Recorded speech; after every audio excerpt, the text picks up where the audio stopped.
خدا اے خدا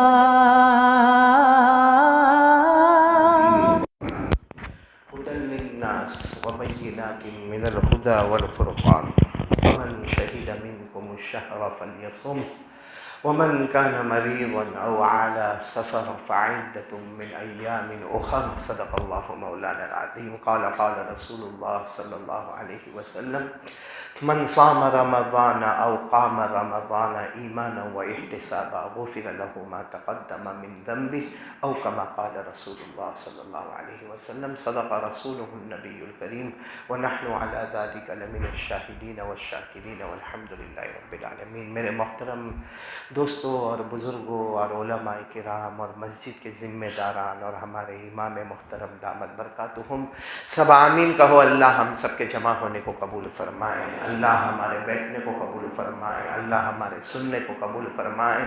اس وقت یہ جو کورونا اور یہ جو بیماریاں لگی ہوئی ہے پوری امت میں، اللہ تمام بیماروں کو شفاء کاملہ عاجلہ دائمہ مستمر عطا فرمائے، اور جتنے مرحومین مرحومات اللہ سب کی کروٹ کروٹ مغفرت فرمائے اور شہادت عظمیٰ کا مرتبہ عطا فرمائے۔ میرے پیاروں، بہت کم وقت میں بہت ضروری باتیں بھی کرنا ہے اور ضروری کام بھی کرنا ہے۔ اللہ ہم سب کو عمل کی توفیق عطا فرمائے۔ مجھے یہ بتانا ہے کہ روزہ کتنا آسان ہے اور کتنا مشکل ہے۔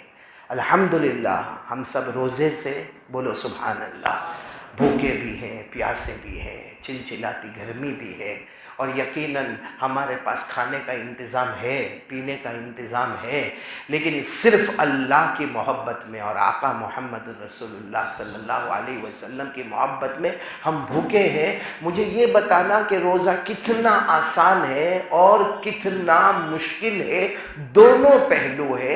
آسان الفاظ میں سمجھو، روزہ رکھنا آسان ہے، روزے کو نبھانا بہت مشکل ہے۔ روزہ رکھنا بولو آسان ہے، روزے کو نبھانا بہت مشکل ہے۔ اور یہ روزہ اللہ نے اتنے ثواب عطا فرمائے کہ سب سے پہلے ایک چیز آپ سنتے جائیں۔ نمبر 1، اللہ تبارک و تعالیٰ نے یہ مہینے کا نام بولو، یہ مہینے کا نام رمضان، ساتھ میں بولو یہ مہینے کا نام رمضان۔ اب کوئی آپ سے پوچھے کہ رمضان کا کیا مطلب ہے، تو رمضان کا مطلب ہے کسی چیز کو جلاؤ، بولو کسی چیز کو جلاؤ، اتنا جلاؤ کہ وہ راکھ ہو جائے، پاؤڈر ہو جائے، اور پھر اس کو ہوا میں اڑا دو۔ رمضان کے معنی آتے کسی چیز کو جلانا، اس کو راکھ کر دینا اور اس کو ہوا میں اڑا دینا۔ رمضان کو رمضان اس لیے کہتے ہیں کہ اللہ تبارک و تعالیٰ پہلے ہی روزے میں اللہ اپنے سارے بندوں کے گناہوں کو جمع کرتے ہیں، پھر اللہ تعالیٰ اس کو جلاتے ہیں، پھر اللہ اس کو راکھ کرتے ہیں، پھر اللہ بندیوں کے گناہ کو ہوا میں اڑاتے ہیں، ایسا کر دیتے ہیں جیسے میرے بندے نے کوئی گناہ کیا ہی نہیں۔ اسی لیے کہا جاتا ہے کہ رمضان کا پہلا روزہ آتا ہے اور افطاری کا وقت آتا ہے، اللہ تبارک و تعالیٰ فرشتوں کو کہتے ہیں، اے میرے فرشتوں، میرے بندوں نے روزہ رکھا، پہلا روزہ رکھا، بھوکے رہے میرے واسطے، پیاسے رہے میرے واسطے، میں نے اگلے سب گناہوں کو معاف کر دیا۔ اور ایک آدمی روزہ رکھتا ہے، سحری کرتا ہے، افطاری تک 70,000 فرشتے اس کے لیے مغفرت کی دعا کرتے ہیں۔ ایک آدمی روزہ رکھتا ہے اور پھر سجدہ کرتا ہے، چاہے فرض نماز کا سجدہ ہو، چاہے تراویح کا سجدہ ہو، چاہے سنت کا سجدہ ہو، چاہے نفل کا سجدہ ہو، ایک سجدہ کرتا ہے، 2,500 نیکیاں اس کے نامہ اعمال میں لکھی جاتی ہے۔ اور آپ کو معلوم ہے روزے دار جب رات کرتا ہے اور رات میں جب عبادت کے لیے اٹھتا ہے تو اللہ تبارک و تعالیٰ فرماتے، اے فرشتوں، یہ دن میں میرے واسطے بھوکا تھا، یہ دن میں میرے واسطے پیاسا تھا، یہ دن میں میرے واسطے اپنی بیوی سے دور تھا، اور رات کو بھی یہ اللہ کرتا۔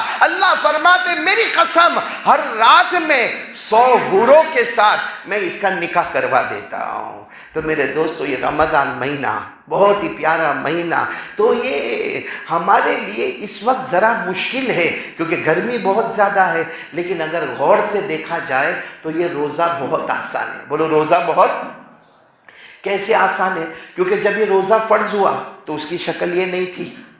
بولو روزہ جب فرض ہوا تو اس کی شکل آپ کو معلوم ہے جب روزہ فرض ہوا اور چلچلاتی گرمی تھی اور روزہ فرض ہوا اور افطار کا وقت کتنا تھا؟ مغرب کا وقت ہو، یعنی غروب آفتاب ہو، اذان ہو، نماز ہو، افطار کا وقت شروع، لیکن جہاں عشاء کا وقت داخل ہو افطار کا وقت ختم، یعنی مغرب کے وقت افطار کا وقت شروع ہوتا تھا اور عشاء کے وقت افطار کا ٹائم ختم ہو جانے، پورا دن روزہ رکھنا، پوری رات روزہ رکھنا، صرف مغرب اور عشاء کے درمیان کا وقت تھا، بس اس میں روزہ نہیں رکھنا، اس میں کھانا پینا۔ اسی کو اللہ تبارک و تعالیٰ نے فرمایا کہ میں نے تم پر بھی روزے فرض کیے، ایسے ہی روزے میں نے اگلی امت پر بھی فرض کیے۔ یا ایھا الذین آمنوا کتب علیکم الصیام کما کتب علی الذین من قبلکم۔ اللہ تبارک و تعالیٰ فرماتے ایمان والے تم پر بھی روزے فرض، اگلی امتوں پر بھی روزے فرض۔ تو جب روزہ فرض ہوا تو اس طرح فرض ہوا کہ صرف افطار کا وقت کتنا ہوتا تھا؟ مغرب اور عشاء۔ آپ سوچو اگر آج ایسا ہو تو کیا حال ہو جائے، کیونکہ ہمارا تو رات بھر کھانا پینا اٹھنا بیٹھنا۔ وہ زمانے میں جب روزہ فرض ہوا مغرب کا وقت ہوا چلو کھا لو جو کھانا ہے کھا لو، عشاء کا وقت داخل ہوا پھر سے روزہ شروع ہو گیا، یعنی رات کا بھی روزہ۔ اور وہ تو ایک صحابی، دیکھو ایک صحابی، دعا کرو اللہ ان کے صدقے میں پوری امت کو فائدہ ہو گیا۔ ایک صحابی جن کا نام ہے حضرت قیس، پورا مجمع بولے گا کیا نام ہے حضرت؟ وہ گھر میں آئے، بھائی روزے کی حالت میں تھے، گھر میں آئے اور مغرب سے پہلے آئے اور اپنی بیوی کو کہا کہ دیکھو اب مغرب کا وقت ہوگا، روزے کا افطار کا وقت ہوگا، بھوک بہت لگی ہے۔ وہ بیچارے بہت غریب آدمی جنگلوں میں جاتے تھے، لکڑے کاٹتے تھے اور کندھوں پہ جا کے بیچتے تھے۔ اب وہ مغرب سے پہلے اپنی بیوی کے پاس آئے اور کہا بس مغرب کا وقت ہوگا، میں مغرب پڑھ کے آ جاؤں گا، تم یہ کھانا تیار کر کے رکھو، یہ روٹی تیار کر کے رکھو۔ یہ مغرب میں گئے اور مغرب سے واپس آئے تو دیکھا کہ بیوی ابھی کچھ پکا رہی ہے، تو بیوی نے کہا تھوڑی دیر لگے گی، آپ انتظار کرو۔ انتظار کرنے میں ان کو آنکھ لگ گئی، بولے ان کو آنکھ لگ گئی، یہ سو گئے، اب یہ سو گئے۔ بیوی نے کھانا تیار کر دیا، سالن بھی تیار ہو گیا، روٹی بھی تیار ہو گئی، جو کچھ تیار کرنا تھا سب تیار ہو گیا۔ اب بیوی بار بار ان کو اٹھا رہی ہے کہ اٹھو اٹھو، کھانا تیار ہے، سالن تیار ہے، روٹی تیار ہے، کھانا تیار ہے، اور یہ بار بار کہے تھوڑی دیر بعد اٹھوں گا، تھوڑی دیر بعد اٹھوں گا، تھوڑی دیر بعد اٹھوں گا۔ کرتے کرتے عشاء کا وقت داخل ہو گیا۔ جب عشاء کا وقت ہو گیا، عشاء کی نماز کے لیے اٹھے، عشاء کے بعد آئے، گھر میں آ کر بیوی کو کہا کھانا اور روٹی کا سب ہے مگر روزہ شروع ہو گیا، کھانا بھی ہے پینا بھی ہے مگر روزہ شروع ہو گیا۔ کچھ نہیں کہا، روزہ رکھا، رات بھر عبادت میں لگے رہے۔ صبح میں پھر وہی، نام کیا ہے حضرت؟ صبح میں وہی جنگل میں جا رہے، لکڑے کاٹ رہے اور بڑی مشکلوں کے ساتھ کندھے پر لکڑے لا رہے اور مدینے کے بازار میں بیچ رہے۔ سب کچھ کرنے کے بعد ظہر کا وقت، بولو کون سا وقت؟ یہ مسجد میں آئے، کیا حالت ہوگی میرے پیاروں، کیا حالت ہوگی، پورے پسینے میں شرابور مسجد میں آئے، ظہر کی نماز ادا کر رہے۔ ظہر کی نماز ادا کرنے کے بعد جب جانے لگے، یہ دھڑام سے زمین پر گرے، جیسے مسجد کے باہر زمین پر گرے پورا مجمع جمع ہو گیا۔ کیا ہو گیا؟ قیس کو کیا ہو گیا؟ ارے جوان صحابی ہے، کیا ہو گیا؟ پتہ چلا کہ ایسا معاملہ روزے کا ہوا ہے کہ انہوں نے افطار کیا ہی نہیں ہے۔ یہ دھوپ میں، چلچلاتی گرمی میں، یہ جنگل میں، یہ لکڑے کاٹنے میں، یہ لکڑے کندھے پر اٹھانے میں اور رات بھر عبادت میں انہوں نے کھانا کھایا نہیں ہے، پانی کا گھونٹ پیا نہیں ہے، ایک کھجور انہوں نے کھائی نہیں ہے، انہوں نے روٹی کھائی نہیں ہے۔ بس اللہ کے رسول پاک صلی اللہ علیہ وسلم وہاں پر آئے، ہمارے نبی کی آنکھوں میں آنسو آ گئے، اللہ یہ میری امت پر بہت بھاری، اللہ یہ میری امت پر بہت بھاری۔ حضرت جبرائیل آئے اور فرمایا آج یہ پیارے نبی اس امتی کے صدقے روزے کی حقیقت بدل دی جاتی ہے۔ اب روزے کی حقیقت کیا ہوگی کہ مغرب کے وقت سے افطار کا وقت شروع ہوگا تو پوری رات کھاؤ پیو، صبح آنے تک کھانا پینے کی اجازت ہے۔ مطلب پہلے دن کا بھی روزہ تھا، رات کا بھی روزہ تھا، اب صرف دن کا روزہ ہے، وہ بھی مغرب تک، اور مغرب سے لے کر صبح تک کھانا پینا۔ فوراً حضرت جبرائیل قرآن پاک کی آیت لے کر آئے، وَكُلُوا وَاشْرَبُوا حَتَّى يَتَبَيَّنَ لَكُمُ الْخَيْطُ الْأَبْيَضُ مِنَ الْخَيْطِ الْأَسْوَدِ مِنَ الْفَجْرِ ثُمَّ أَتِمُّوا الصِّيَامَ إِلَى اللَّيْلِ الليل. اللہ تبارک و تعالیٰ فرماتے اب رات کو کھاؤ پیو یہاں تک کہ صبح ہو جائے, پھر اس کے بعد میں صبح میں روزہ رکھنا مغرب تک, یعنی صبح سے مغرب تک روزہ ہوگا اور مغرب سے لے کر صبح تک روزہ نہیں ہوگا. تو بتاؤ آسانی ہو گئی کہ نہیں ہو گئی؟ اور آسانی ہونے کے ساتھ جیسے میں نے آپ کو بتایا کہ رمضان مہینہ آیا,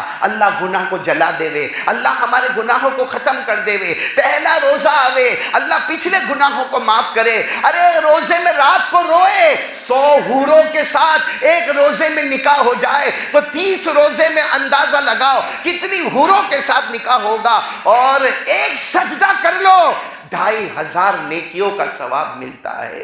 تو روزہ رکھنا میرے پیاروں بہت آسان ہے اور بہت ثواب ہے. بس دعا کرو کہ اللہ ہمارے روزے کو قبول فرمائے اور روزے کی حقیقت اللہ ہم سب کو نصیب فرمائے. بلکہ آپ کو ایک اور بات بتاؤں جو رمضان مہینے میں شاید آپ نے سنا نہیں سنا. آپ نے حضرت موسیٰ علیہ السلام کا نام سنا؟ ارے بولو نہ سنا. کہاں جاتے تھے؟ نہیں سب ساتھ میں بولو نا, کہاں جاتے تھے؟ پہاڑ. کس سے بات کرتے تھے؟ اللہ سے. اور اللہ نے فرمایا وَنَادَيْنَاهُ مِن جَانِبِ الطُّورِ الْأَيْمَنِ وَقَرَّبْنَاهُ نَجِيًّا. حضرت موسیٰ علیہ السلام پہاڑ پہ جاتے تھے, اللہ سے بات کرتے تھے. ایک دن حضرت موسیٰ علیہ السلام بات کر رہے ہیں. کس سے بات کر رہے ہیں؟ اللہ جل جلالہ سے بات کر رہے ہیں. بات کرتے کرتے حضرت موسیٰ علیہ السلام نے پوچھا اللہ میں اور اللہ آپ, ہم دو میں کتنا فاصلہ ہے؟ ہم دو میں کتنا فاصلہ؟ کیونکہ ہم باتیں کر رہے ہیں, ہم باتیں کر رہے ہیں. اللہ آپ کی آواز بالکل صاف میرے کان میں آ رہی ہے, اللہ میری آواز بالکل صاف آپ تک پہنچ رہی ہے. تو اللہ آپ میں اور میرے میں کتنا فاصلہ؟ اللہ نے فرمایا میرے موسیٰ, اے میرے موسیٰ, تمہارے اور میرے درمیان 70,000 نور کے پردے لگے ہیں اور ہر پردہ 7 آسمانوں سے بھی بڑا ہے. تمہارے اور میرے درمیان میں 70,000 70,000 نور کے پردے ہیں اور ہر پردہ 7 آسمان اور زمین سے اونچا ہے. یعنی اے موسیٰ تم کہاں اور میں کہاں؟ تو حضرت موسیٰ علیہ السلام کہنے لگے اللہ اس کا مطلب تو یہ ہوا کہ بہت دور ہے. اللہ نے فرمایا بے شک موسیٰ تم اور میں بہت دور. تو کہا اللہ کوئی تم سے قریب ہوگا جتنا میں قریب ہوا؟ بھلے ہمارے درمیان میں 70,000 نور کے پردے ہیں لیکن اللہ کوئی اور قریب ہوگا؟ اللہ نے فرمایا ہاں میرے آخری نبی مجھ سے قریب ہوں گے, ایسے قریب ہوں گے کہ آمنے سامنے ہوں گے. بولو سبحان اللہ. اور وہ معراج پر ہوا. بولو معراج پر ہوا. اللہ نے فرمایا ثم دنا فتدلى فكان قاب قوسين أو أدنى فأوحى إلى عبده ما أوحى. معراج میں ہمارے نبی بالکل آمنے سامنے, بس یوں سمجھو یہ جو میں نے دائرہ بنایا نا, بس یہ دائرہ تھا. ایک طرف اللہ ہے, ایک طرف محمد ہے, ایک طرف خالق ہے, ایک طرف مخلوق ہے, ایک طرف حبیب ہے, ایک طرف محبوب ہے. بولو صلی اللہ علیہ وسلم. اللہ نے فرمایا کہ آخری نبی مجھ سے بہت قریب ہوں گے. تو حضرت موسیٰ علیہ السلام نے فرمایا میں آخری نبی کی بات نہیں کرتا, وہ تو مجھے معلوم ہے آپ کے بہت بہت قریب ہوں گے, لیکن ان کے علاوہ کوئی ہے جو اللہ آپ سے قریب ہوں گے؟ کیونکہ حضرت موسیٰ علیہ السلام نے فرمایا میں آپ کی آواز سنتا ہوں, آپ میری آواز سنتے ہیں, پھر بھی 70,000 نور کے پردے ہیں اور آخری نبی تو بہت قریب ہوں گے, لیکن ان کے علاوہ کوئی ہے جو آپ سے قریب ہوگا؟ اللہ تبارک و تعالیٰ نے فرمایا ہاں میری قسم جو آخری نبی آئیں گے ان کی امت آئے گی اور وہ روزہ رکھیں گے اور بھوکے ہوں گے اور پیاسے ہوں گے اور تڑپتے ہوں گے اور مجھ سے مانگتے ہوں گے. مغرب سے پہلے وہ دعا کے لیے ہاتھ اٹھائیں گے, سورج غروب ہونے سے پہلے وہ ہاتھ اٹھائیں گے. اللہ فرماتے میری قسم اس وقت اس بندے کے درمیان اور میرے درمیان میں کوئی بھی پردہ باقی نہیں رہے گا. تو میرے پیاروں کتنے شرف کی بات ہے کہ مغرب سے پہلے ہم مسجد میں آ جائیں یا ہماری ماں بہنیں گھر کے کونے میں بیٹھ جائیں, افطاری کا جو کچھ تیار کرنا ہے 15-20 منٹ پہلے تیار کر لے, اور پھر مغرب سے پہلے اگر ہمارے سارے مرد, ہماری ماں, ہماری بہنیں, ہماری بیٹیاں سب جمع ہو جائے اور اللہ کے سامنے روئے. اللہ فرماتے موسیٰ اور میرے درمیان 70,000 نور کے پردے ہیں, لیکن میرے بندے اور میری بندی اور میرے درمیان میں کوئی پردہ نہیں ہوتا۔ اللہ تعالیٰ یہ دولت ہم کو نصیب فرمائے۔ تو یہ تو روزہ رکھنا ہے، بولو یہ تو روزہ رکھنا۔ اب نبھانا، روزہ رکھنا بہت آسان ہے، آپ نے ساری فضیلتیں سنی، بلکہ ابھی رحمت کا عشرہ چلتا ہے۔ بولو کون سا عشرہ چلتا ہے؟ رحمت کا عشرہ چلتا ہے۔ رمضان جو ہے نا، رمضان، اس میں سب سے پہلے راہ ہے، راہ کے معنی رحمت، اور پہلا عشرہ رحمت والا، اس کے بعد میم کے معنی مغفرت، کیونکہ دوسرا عشرہ بولو مغفرت والا، اس کے بعد ضاد کے معنی ضمانت۔ آخری عشرے میں اللہ گارنٹی لیتے ہیں کہ میں نے ہر امتی کو جہنم سے آزاد کر دیا۔ اس لیے رحمت، میم مغفرت، ضاد ضمانت، اور پھر الف یعنی الفت، آپس میں محبت، آپس میں محبت، آپس میں محبت، اور آخر میں نون کا مطلب ہے یہ سب کر لو، اللہ اپنے نور سے ہم سب کے دل کو منور کر دے گا۔ تو رمضان بہت پیارا مہینہ ہے، اس کی راتیں بھی بہت پیاری ہے، اس کا دن بھی بہت پیارا ہے، اور روزہ رکھنا بہت آسان ہے۔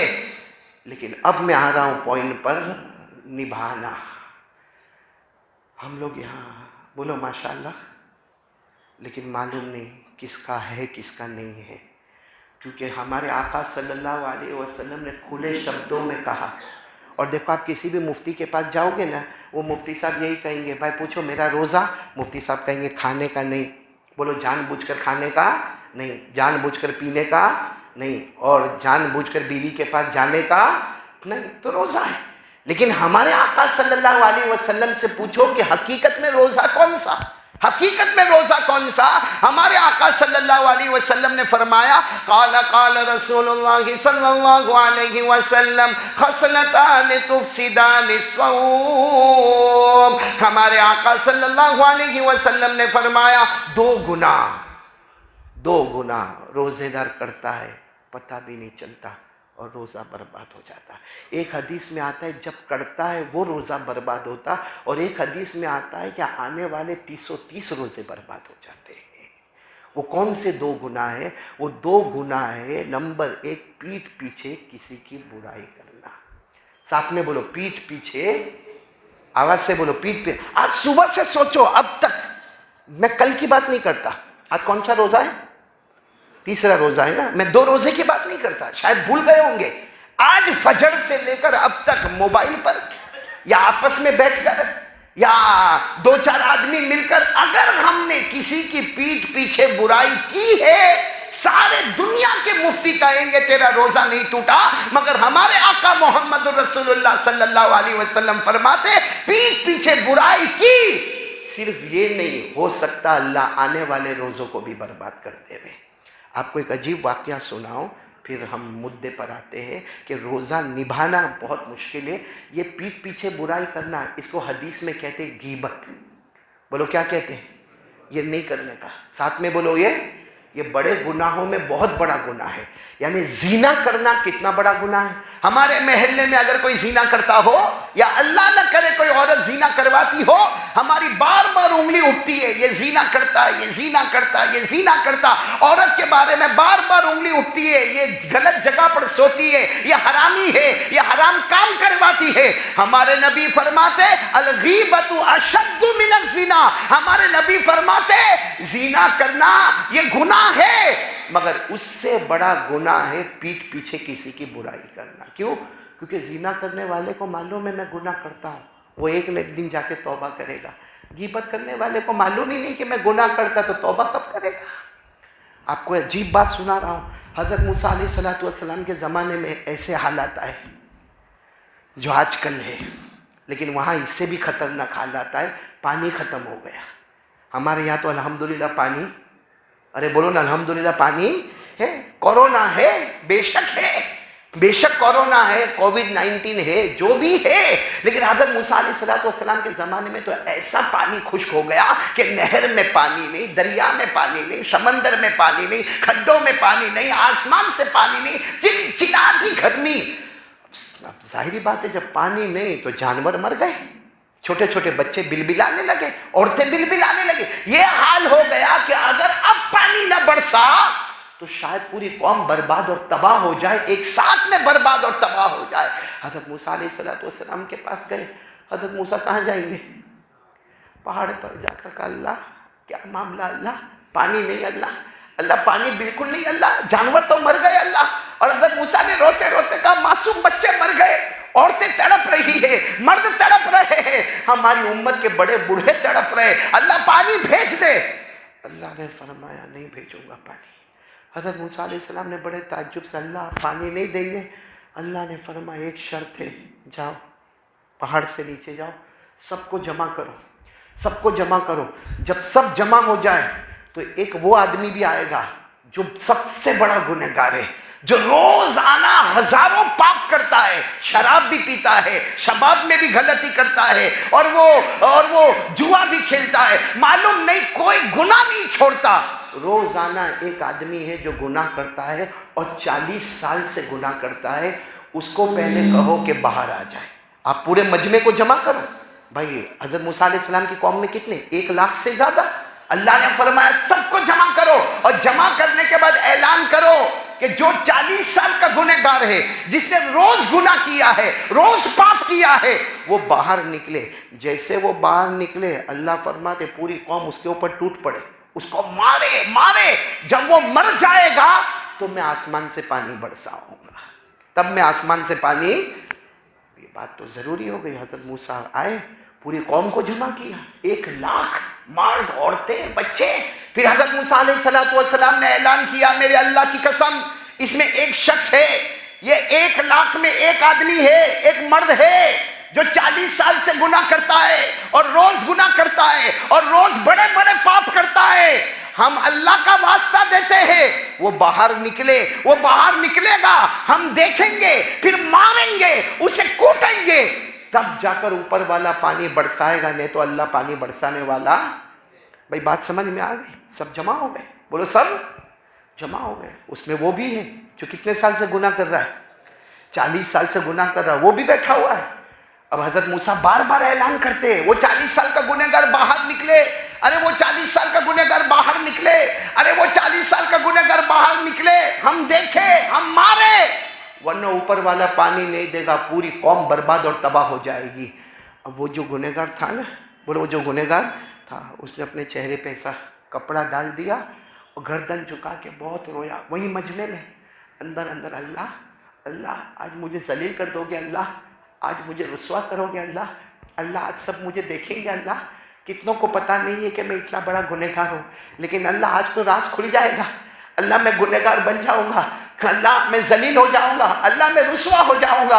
اے اللہ اس نے ایک جملہ کہا، اللہ بے شک میں بہت بڑا گنہگار ہوں، اللہ تو اتنا ناراض ہے کہ تو نے پانی روکا ہے، اللہ بے شک میں بہت بڑا گنہگار ہوں، لیکن اللہ تیری رحمت تو مجھ سے بھی زیادہ ہے، تیرا کرم تو میرے گناہوں سے بھی زیادہ ہے، تیری مغفرت تو میرے گناہوں سے بھی زیادہ ہے، تیری ضمانت تو میرے گناہوں سے بھی زیادہ ہے۔ اے اللہ میں نکلوں گا، سب دیکھیں گے، ماریں گے، بہت ذلیل ہو جاؤں گا، اللہ معاف کر دے، اللہ معاف کر دے، اللہ معاف کر دے۔ معلوم نہیں وہ گنہگار کیسا رویا، پردہ ڈال کر چہرے پہ چادر رکھ کے بہت دیر تک رویا۔ سبحان اللہ بولو، آسمان سے پانی برسنا شروع ہو گیا، بولو آسمان سے پانی برسنا۔ اب ایک دھوم دھام سے آسمان سے پانی برسے، وہ سارا مجمع چلا گیا۔ اب کسی مجمع کو انتظار نہیں تھا کہ گنہگار کو دیکھے، سب مجمع کو تو پانی مل گیا، سب دوڑے گئے کہ اپنے گھروں میں پانی بھر لو، جانوروں کو پلاؤ، بچوں کو پلاؤ، عورتوں کو پلاؤ، سب کو پانی پلاؤ۔ اکیلے وہاں پر کون کھڑے ہیں؟ حضرت موسیٰ، باقی سب چلے گئے۔ حضرت موسیٰ علیہ السلام دیکھ رہے پانی برس رہا ہے، چاروں طرف سے دھوم دھام پانی برس رہا ہے، دریاؤں میں پانی، سمندروں میں پانی، تھوڑی دیر میں نہروں میں پانی، کھڈوں میں پانی، تالابوں میں پانی۔ حضرت موسیٰ سیدھے پہاڑ پر گئے اور جا کر کہا اللہ وہ تو نکلا ہی نہیں۔ کون نہیں نکلا؟ 40 سال وہ گناہ کرنے والا، وہ تو اللہ باہر آیا ہی نہیں، اللہ وہ تو باہر آیا ہی نہیں۔ اللہ نے فرمایا موسیٰ تمہیں کیا معلوم؟ اس نے اپنے چہرے کو شرم کے مارے چھپا دیا، چہرے پہ کپڑا رکھ دیا اور زاروں قطار رویا، اور روتے روتے کہا اللہ بے شک میرے گناہ بہت بڑے ہیں، لیکن تیری رحمت تو اس سے بھی زیادہ ہے. بے شک میرا پاپ بہت بڑا ہے لیکن تیری مغفرت تو اس سے بھی زیادہ ہے. اللہ بے شک میں بہت گنہگار ہوں اللہ، لیکن اللہ تو معاف کرنے والا ہے. کہا اس نے اتنی معافی مانگی، میں نے اس کو معاف کر دیا اور آسمان سے پانی برسا دیا. بولو سبحان اللہ. تو حضرت موسیٰ علیہ السلام کہنے لگے اللہ وہ تو ٹھیک ہے، معافی مانگ لی، آسمان سے پانی آ گیا، لیکن مجھے بتا تو صحیح کہ وہ کون؟ اللہ مجھے تو بتا، کیونکہ وہ بھلے باہر نہیں نکلا لیکن اللہ مجھے تو بتا کہ وہ کون؟ اللہ نے فرمایا موسیٰ 40 سال گناہ کرتا تھا، میں نے کبھی اس کا نام بتایا؟ 40 سال وہ گناہ کر رہا تھا، میں نے کبھی اس کا نام بتایا؟ میں نے کبھی تمہارے سامنے اس کو ذلیل کیا؟ حضرت موسیٰ علیہ السلام نے فرمایا نہیں، آپ نے کبھی نہیں بتایا. کہا جب وہ گنہگار تھا میں نے تمہارے سامنے ذلیل نہیں کیا، اب تو توبہ کر کے میرا بن گیا، اب کیسے میں ذلیل کروں گا؟ میں اس کا نام تمہیں کیسے بتاؤں گا؟ جب حضرت موسیٰ جانے لگے نا، اللہ پھر بلائے. اب سننا کیا فرمایا، اے موسیٰ پیٹھ پیچھے کسی کی بات نہیں کرنا. اگر میں تمہیں اس کا نام بتا دیتا تو یہ پیٹھ پیچھے برائی ہو جاتی. بولو پیٹھ پیچھے برائی. اللہ فرماتے میں نے غیبت کو تم پر بھی حرام کیا ہے، اپنے اوپر بھی میں نے غیبت کو حرام کر دیا ہے. اس سے سوچو کہ غیبت کتنا بڑا گناہ ہوگا جس کے اندر ہم سب مبتلا ہے. اس لیے میرے پیاروں ہاتھ جوڑ کر آپ سے بھیک مانگتا ہوں. روزہ ہے، تکلیف ہوتی ہے بھائی، بولنے میں، کھڑے ہونے میں، سب چیز میں تکلیف ہوتی ہے، لیکن میرے پیاروں یہ غیبت اور جھوٹ یہ 2 گناہ. بولو کتنے؟ غیبت اور جھوٹ. سب لوگ بولو انشاءاللہ توبہ کریں گے، انشاءاللہ بولو کریں گے، انشاءاللہ توبہ کریں گے انشاءاللہ. اور یہ رمضان مہینہ شیخ عبد القادر جیلانی غوث پاک کا ایک بہت پیارا سٹیٹمنٹ کچھ دن پہلے میں نے پڑھا. فرماتے یعنی بغداد کی جامع مسجد میں سب کے سامنے فرماتے لوگوں رمضان کا مہینہ آیا، اس مہینے میں بن جاؤ گے اللہ باقی مہینوں میں بھی بنا دے گا، اور یہ مہینے میں جو نہیں سدھرا تو باقی مہینوں میں بھی نہیں سدھرے گا. اس لیے میرے پیاروں سحری کے لیے اٹھتے ہو، بولو آج لوگ پوچھتے نا کہ کورونا کا کیا کریں، ویکسین لینے کا نہیں لینے کا، اور جگہ جگہ پر کورونا، گھر گھر میں کورونا. مولانا ایوب صاحب میں جاتا ہوں روزانہ قبرستان میں، ایک لائن ہے، موتیں آ رہی ہے، مردے آ رہے، ایک کے بعد ایک آ رہے. آج تک ہماری آنکھوں نے وہ منظر نہیں دیکھا، آج تک آسمانوں نے وہ منظر نہیں دیکھا، آج تک زمین نے وہ منظر نہیں دیکھا، بلکہ ہمارے باپ داداؤں میں سے کسی نے یہ منظر نہیں دیکھا ہوگا جو اللہ ہم کو دکھاتا ہے. اور اس کی سیدھی بات یہ ہے ہم بھی توبہ کرے اللہ مصیبت کو دور کر دے گا. وہ 40 سال کے گنہگار نے کیسے رو کے مانگا ہوگا، کیسے گڑ گڑا کے مانگا ہوگا کہ اس کی وجہ سے اللہ نے پوری امت کو بچا دیا. ہم میں کا گنہگار، ہم سب گنہگار ہیں. ہم اللہ سے مانگے نا. ابھی ہم سحری کے لیے اٹھتے ہیں، تھوڑا پہلے اٹھ جاؤ بھائی، تھوڑا پہلے اٹھ جاؤ، 15 منٹ پہلے اٹھ جاؤ، وضو کر لو، 2 کر کے 4 رکعت تہجد کی نماز پڑھ لو، پھر اللہ کے سامنے رو لو اللہ بہت گنہگار، اللہ بہت گنہگار. اللہ سحری کا وقت برکت کا وقت ہے، مغفرت کا وقت ہے. آپ مانگتے جاؤ گے، ہو سکتا ہے ایک کے مانگنے پر اللہ کورونا کی وبا سے پوری امت کو بچا لے گا. اس لیے بھائی سب کرو گے انشاءاللہ؟ نہیں بولو سب کریں گے انشاءاللہ. تو میں 3 باتوں کی طرف بلکہ 4 باتوں کی طرف شارٹ میں آپ کو لے جاتا ہوں. سب سے پہلے غیبت، بولو آج سے پکا وعدہ پیٹھ پیچھے کسی کی برائی.